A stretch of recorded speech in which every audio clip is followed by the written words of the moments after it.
दोस्तों, आपने जानवरों और इंसानों की दोस्ती के बारे में काफी कुछ तो सुना ही होगा, या शायद आपने इंसान या जानवरों की दुश्मनी के बारे में सुना हो।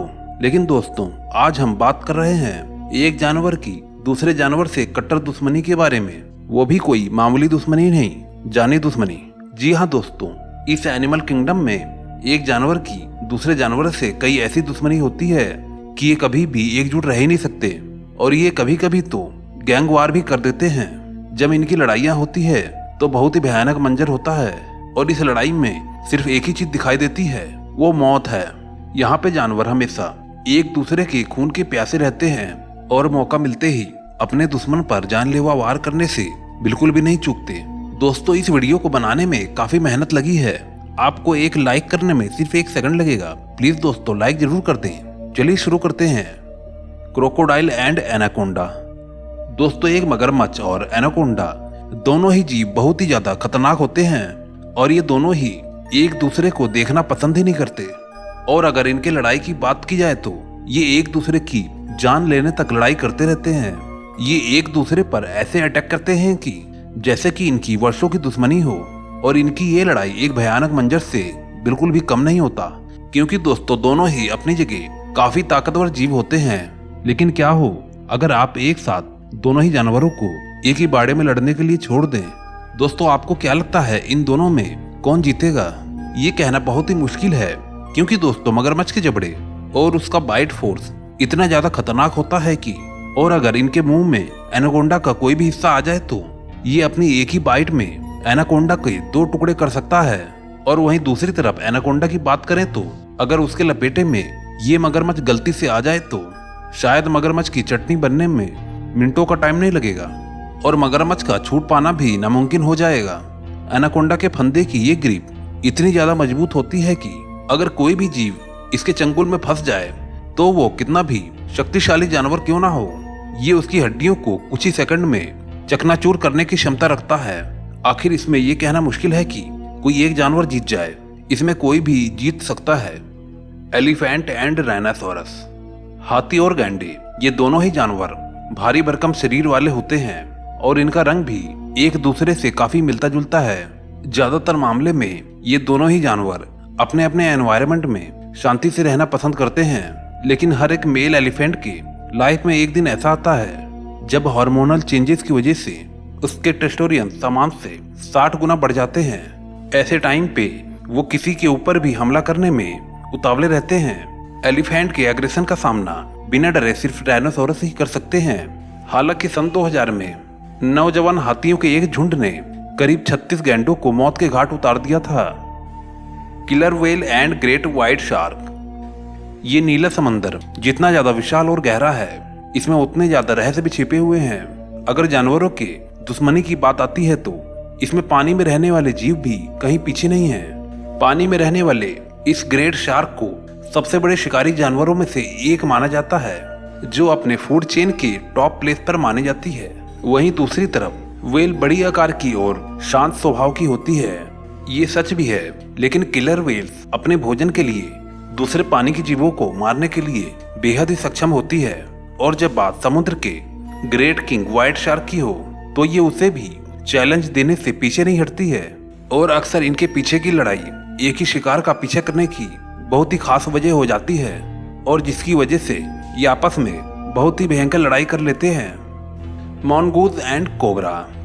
अक्सर हम सांप और नेवले की दुश्मनी के बारे में बातें तो करते ही हैं, और ये सही है, क्योंकि ये दोनों एक दूसरे के जानी दुश्मन भी हैं। अपनी आकार के वजह से सांप नेवले के ऊपर कभी कभी भारी भी पड़ जाता है, लेकिन वहीं बाजी पलटते हुए नेवला इस सांप को बहुत ही मजा चखाने लगता है, और अपने मजबूत जबड़े और दांतों की वजह से सांप की हेकड़ी निकाल देता है और उसे अपने कब्जे में करने में सक्षम भी रहता है। नेवला देखने में 1 या 2 फुट लंबा होता है, लेकिन वो अपनी बुद्धि और चालाकी से सांप से कई ज्यादा तेज रहते हैं। और वहीं दूसरी तरफ कोबरा बहुत ही फुर्तीला और जहर से भरा हुआ होता है, जिसके लिए किसी दूसरे जीव को डसना कोई भी बड़ी बात नहीं होती। लेकिन ये नेवला अपने त्वचा के उभरे फर्श की वजह से सांप के जहर से खुद को आसानी से बचा लेता है। इनकी लड़ाई बहुत ही जानी मानी और लंबी चलती है। इनकी लड़ाइयों को भी कई हजारों लोग देखने के लिए खड़े भी हो जाते हैं। ज्यादातर मामलों में हमेशा नेवला सांप के ऊपर काफी भारी पड़ जाता है। Hippopotamus and crocodile. ये हिप्पोपोटामस और ये मगरमच्छ इनकी दूसरे जानवरों से कभी बनती ही नहीं है। ये हमेशा किसी न किसी पर अटैक करते ही रहते हैं। ये दोनों जीव पानी में रहते हैं, लेकिन ये हिप्पोपोटामस और ये क्रोकोडाइल एक दूसरे को देखना पसंद ही नहीं करते। अक्सर कई बार ये हिप्पोपोटामस मगरमच्छ के खाने को छीन लेते हैं या उनके शिकार को आजाद करा देते हैं। हिप्पोपोटामस जैसे बड़े आकार के ये जीव देखने में क्यों ना आलसी लगे, ये बहुत ही ताकतवर होते हैं और ये सारा दिन किसी न किसी झील में नहाते रहते हैं और जरूरत पड़ने पर ये काफी अग्रेसिव हो जाते हैं। ये अपने बच्चों और अपने झुंडों को बचाने के लिए मगरमच्छ पर ऐसा वार करते हैं कि मगरमच्छ की रीढ़ की हड्डी ही तोड़ देते हैं और ये मंजर इतना भयानक होता है कि अच्छे लोग देख के डर जाएं। इसे देखकर बाकी के मगरमच्छ अपने आप ही साइड हो जाते हैं। Lion and hyenas. अब बात यहाँ हाइनास की है। ये हाइनास इतने ज्यादा खतरनाक होते हैं कि ये समय आने पर शेर का भी शिकार कर लेते हैं। लेकिन रुको दोस्तों, ये ऐसे ही शेर का शिकार नहीं कर पाते। इनको शेर का शिकार करने के लिए एक झुंड की आवश्यकता होती है और वैसे तो ये हमेशा झुंड में ही अटैक करते हैं और कोई भी जानवर हो उसे नोच कर तड़पा कर उसकी बोटी कर उसे खा जाते हैं। दोस्तों, आप सोच रहे होंगे कि यह हाइनास क्या चीज है। ये हाइनास एक जंगली कुत्ते होते हैं। ये बहुत ही ज्यादा खतरनाक होते हैं। इनके चंगुल में अगर कोई भी जीव फंस गया तो उसका मरना तय है। एक अकेला हाइनास किसी का कुछ भी नहीं बिगाड़ सकता, इसलिए ये प्लानिंग करके झुंड में शिकार करते हैं और ज्यादातर ये किसी शेर या बाघ चीते के आसपास रहते हैं और उनका किया हुआ शिकार बड़ी ही चतुराई से छीन लेते हैं और जिस वजह से इन दोनों जानवरों में काफी दुश्मनी बनी रहती है और अपनी दुश्मनी निकालने के लिए ये एक दूसरे के बच्चों को घेर कर उनकी बोटी कर देते हैं और अपना पेट भर लेते हैं। दुनिया के सबसे बड़े जंगल अमेज़न के बारे में आपने तो सुना ही होगा। अमेज़न का जंगल हमारे पृथ्वी का फेफड़ा माना जाता है, क्योंकि पृथ्वी का 20% ऑक्सीजन अमेज़न के जंगल से ही आता है। आज की इस वीडियो में हम आपको अमेज़न के जंगल से जुड़े कुछ ऐसे रहस्य बताने वाले हैं जिसको सुनकर आप चौंक भी सकते हैं। तो चलिए हम लोग चलते हैं अमेज़न के जंगल के सैर पर। लैटिन अमेरिका में मौजूद ये अमेज़न का जंगल एक नहीं बल्कि 9 देशों में फैला हुआ है। इसका 60% भाग ब्राजील में, 13% पेरू में, 10% कोलंबिया में और जो बचा 17% वो बाकी के 5 देशों में फैला हुआ है।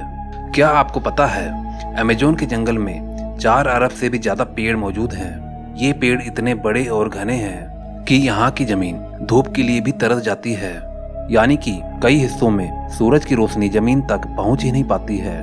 दुनिया के जंगलों से 62% हिस्सा अमेज़न के जंगलों से ही आता है। क्या आपको पता है कि अमेज़न के जंगलों का कुल क्षेत्रफल 5.5 मिलियन स्क्वायर किलोमीटर है, जो कि हमारे भारत के क्षेत्रफल से भी ज्यादा है।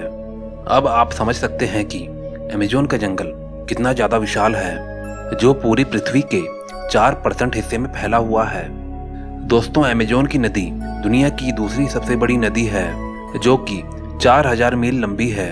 लेकिन अगर पानी के स्टोरेज की बात की जाए तो अमेज़न की नदी दुनिया की सबसे बड़ी नदी है। दोस्तों, आज अमेज़न के जंगल में अलग अलग हिस्से में अलग अलग तरीके के आदिवासी पाए जाते हैं। कुछ आदिवासी तो बहुत ज्यादा खतरनाक होते हैं और कुछ आदिवासी तो बहुत ज्यादा नम्र भाव के होते हैं। जो नम्र भाव के आदिवासी होते हैं वह अमेज़न के जंगल के बाहरी हिस्से में रहते हैं और वह हमारी दुनिया से कांटेक्ट में भी है और जल्दी ही बाहरी दुनिया से उनके अच्छे संबंध भी बने हैं। जब भी कोई टूरिस्ट इन्हें देखने जाता है तो यह अपने डांस से सभी टूरिस्ट को लुभा देते हैं। यह डांस ही नहीं, यह इनकी संस्कृति भी है। यह अपनी संस्कृति को बनाए रखने के लिए हमेशा कोई न कोई कार्यक्रम करते रहते हैं। दोस्तों, अगर आपको आदिवासियों के बारे में और कुछ भी जानना है तो हमारे चैनल को जल्दी से सब्सक्राइब कर लें और बेल आइकन को जरूर दबा दें। अगर आप हमारे चैनल को सब्सक्राइब नहीं करोगे तो हमारी आने वाली अगली वीडियो आपको नहीं मिलेगी। दोस्तों, अगर आपको वीडियो अच्छी लगी हो तो एक लाइक जरूर दे के जाना। मैं मिलता हूँ आपको नेक्स्ट वीडियो में। Okay, bye.